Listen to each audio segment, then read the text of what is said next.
A gente começa agora mais uma playlist boladona aqui para o nosso canal do YouTube. Dessa vez a gente vai estudar prevenção à lavagem de dinheiro. Portanto, se você está estudando para uma das certificações de mercado financeiro, saiba, esse tema cai em todas as provas. CPA 10, 20, CEA, Cortes, CFP, enfim, qualquer certificação que você vai estudar, você precisa entender de lavagem de dinheiro. Além disso, o tema lavagem de dinheiro ou prevenção à lavagem de dinheiro é um tema bastante frequente em concursos, tá? Então você que está estudando, vem comigo, vou colocar aqui a apresentação na tela. Deixa eu te falar uma coisa, essa apresentação você pode baixá-la gratuitamente, o link está aqui embaixo, tá? Só clicar, baixar para acompanhar as minhas aulas. Vamos lá, eu vou direto ao ponto aqui, trazendo para você aquilo que eu carinhosamente chamo de definição quadrada. Sempre que eu vou explicar um assunto, eu trago a definição quadrada daquele assunto, para a gente ler junto. Mas eu costumo dizer que você assiste uma aula, não é para alguém ler para você, né? Porque se fosse para ler, basta te dar o documento e você leria. Então o que eu vou fazer? A gente vai ler junto, depois eu vou pegar esse assunto que está aqui do lado, que está quadrado, e deixar ele bem fluido. Olha o que está escrito, ó. Lavagem de dinheiro é a prática de ocultar a origem ilícita de ativos financeiros ou bens, tornando-os aparentemente legítimos ou difíceis de rastrear. Então isso é o que eu chamo carinhosamente de definição quadrada. Agora, vamos deixar esse negócio um pouco mais fluido? Olha só, eu trouxe até essa imagem aqui, eu vou até ficar aqui embaixo, olhar bem para esse senhor aqui. Ô, meu senhor, o que você está fazendo com esse dinheiro aí? Da onde que veio, né? Então, claro, é uma brincadeira que eu trouxe aqui com uma imagem até forte, a pessoa está aqui suja e tudo mais, mas é importante que você entenda que o crime de lavagem de dinheiro, que a gente vai detalhar ele é, sim, um crime tipificado no Código Penal. Entretanto, a lavagem de dinheiro propriamente dita é um crime que ele só acontece porque existe um crime antecedente. Ou seja, a gente teve aqui corrupção, corrupção ativa, corrupção passiva e outros crimes que eu vou falar aqui, mas eu não sei exatamente como que o YouTube pode entender. Então, para evitar que o YouTube entenda diferente, eu vou pedir para o meu editor colocar um pi aí em algumas palavras, tá? Vamos lá. Corrupção ativa e passiva eu já falei, mas de drogas, armas, rouba banco, órgãos e por aí vai.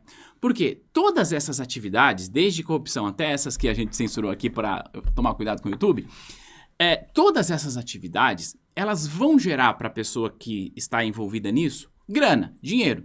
Só que esse dinheiro, ele não pode ser utilizado na economia como se fosse fruto de um trabalho honesto. Você vai chegar lá e falar assim, olha, eu quero comprar essa casa aqui de R$1 milhão, tá bom, beleza, qual que é o seu comprovante de renda? Não tenho. Da onde que veio esse dinheiro? Então, sabe o que é? Eu roubei um banco a semana passada, você não vai fazer isso, certo? Porque não pode. Então, o que é lavagem de dinheiro? É alguém que cometeu um crime, seja corrupção, esse que a gente vê aí nos jornais e tudo mais, mas tantos outros, e esse crime gerou para essa pessoa um dinheiro de origem ilícita, portanto, de origem do crime, e essa pessoa precisa dar um jeito de transformar esse dinheiro em um dinheiro limpo, em um dinheiro que possa ser utilizado na economia, em um dinheiro que ela possa justificar. Isso é lavagem de dinheiro. Agora que você viu a definição, ficou mais simples, certo? Então, só para reforçar, a gente vê muito aí nos jornais sobre corrupção e sim, né, corrupção é um tema importante para a prevenção à lavagem de dinheiro, mas não só isso. Todos os outros crimes também. Só que, para que a gente entenda a lavagem de dinheiro propriamente dita, a gente vai fazer uma viagem no tempo para você entender de onde nós saímos e para onde nós chegamos e para onde a gente está indo com esse assunto. Para isso, eu trago aqui o primeiro marco que trata de prevenção à lavagem de dinheiro, que é a Convenção de Viena, em 1988.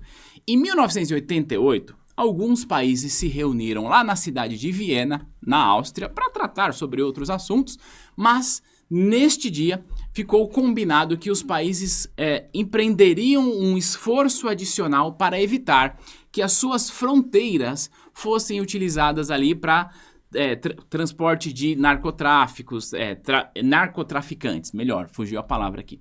Então, a prevenção à lavagem de dinheiro nasce com a necessidade dos países coibir a prática de narcotraficantes. Nasce lá em 1988, tá? Só que se há de convir comigo que em 1988 o Brasil era um país que estava renascendo das cinzas, né? Porque a nossa Constituição é de 88. Então a gente não tinha condições de já naquele momento criar regras. Por quê? A Convenção de Viena, é importante que você saiba, ela é um acordo supranacional, ou seja, países se juntam para a partir dali não trazer regras para os demais países, mas sugestões. Então, 10 anos depois, o que acontece? A gente tem aqui no Brasil editada a primeira lei de prevenção à lavagem de dinheiro, que é a Lei 9613 de 1998. E essa lei teve a sua atualização, a gente vai falar daqui a pouco, mas a gente está ainda olhando muito para ela. Então, olha só, a Lei 9613 é a lei que trata das regras de prevenção à lavagem de dinheiro aqui no Brasil, claro, respaldado aí naquilo que tem a Convenção de Viena. Em 2012, a Lei 9613 teve uma atualização, tá? Para a Lei 12683. Então, a lei mais recente de prevenção à lavagem de dinheiro no Brasil, ela é de 2012. Agora, não é porque a lei mais recente é de 2012 que a gente não tem assuntos mais recentes sobre esse assunto aqui no Brasil.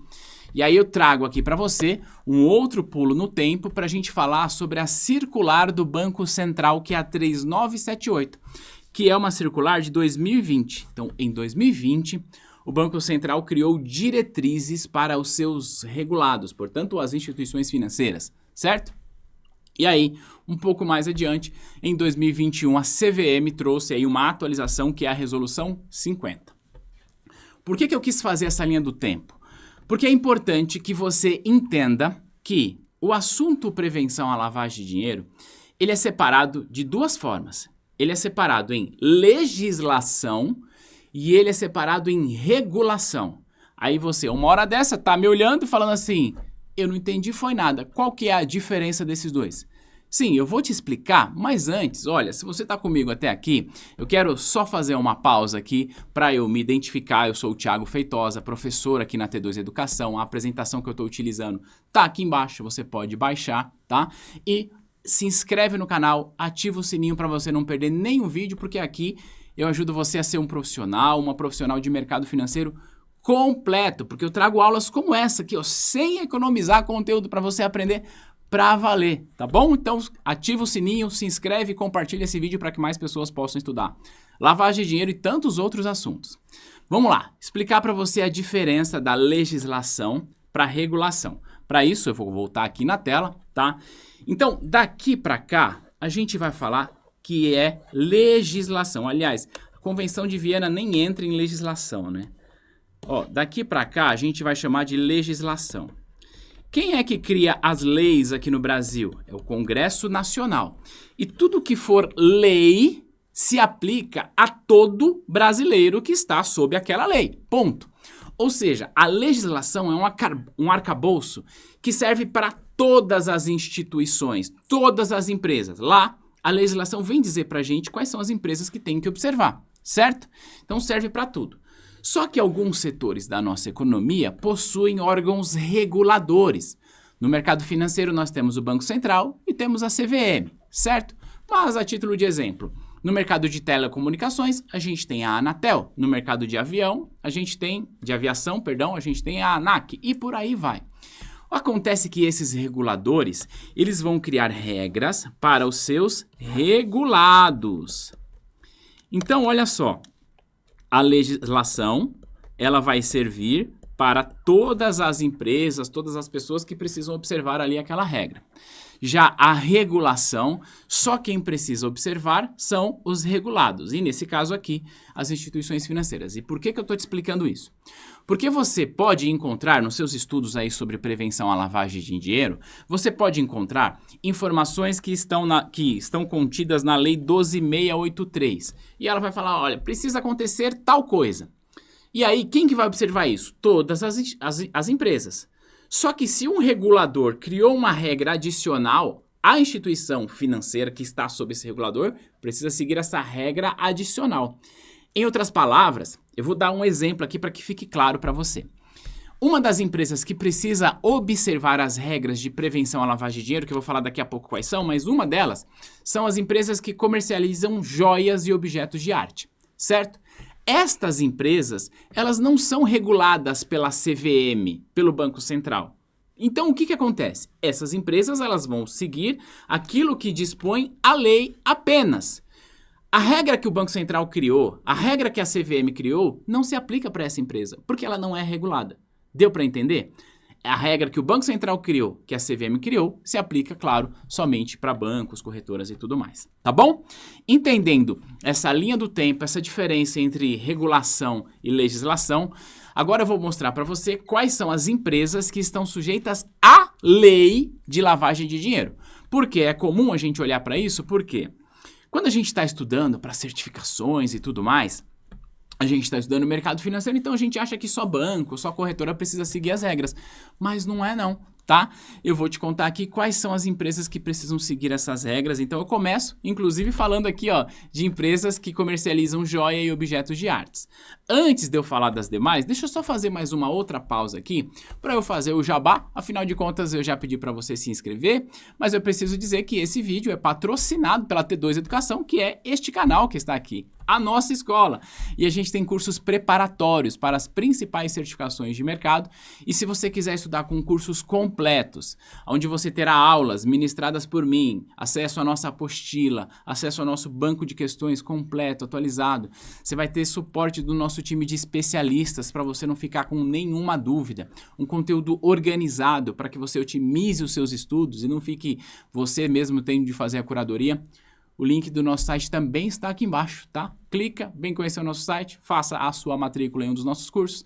E, aliás, se você que está aqui me vendo nesse momento, se você já estudou com a gente, pode colocar aí nos comentários a sua percepção.